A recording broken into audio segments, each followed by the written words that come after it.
Okay, well, thank you all very much. And I say to our great warriors, hello and happy Thanksgiving. We're celebrating Thanksgiving over in the United States, as you know, and you're celebrating it wherever you are in all parts of the world, and we'll be talking to you individually.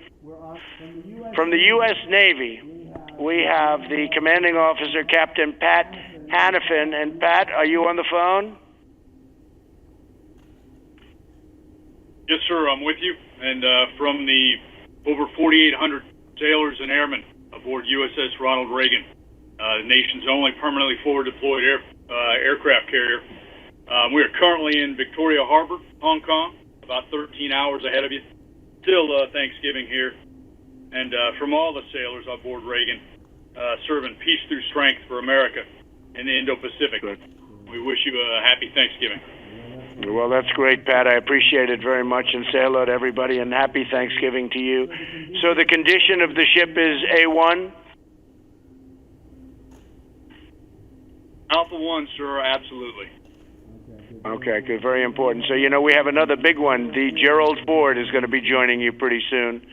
How does this compare in size and scope with the Gerald Ford? You know all about that. That's the new one, right? Yes, sir. Size and scope, a good friend of mine just left command of that. But size and scope about the same. Certainly some improvements there to the plants and a few of the radars, and even the catapults and gear are slightly different as well. But we'll push over 140 a day daily. Yeah, Pat, tell me about the catapult system. So on the Gerald Ford, they don't use steam, which is the first one that I've ever heard of that doesn't use steam. And I know they have some difficulties, which I'm not happy about, and they spent a lot of money.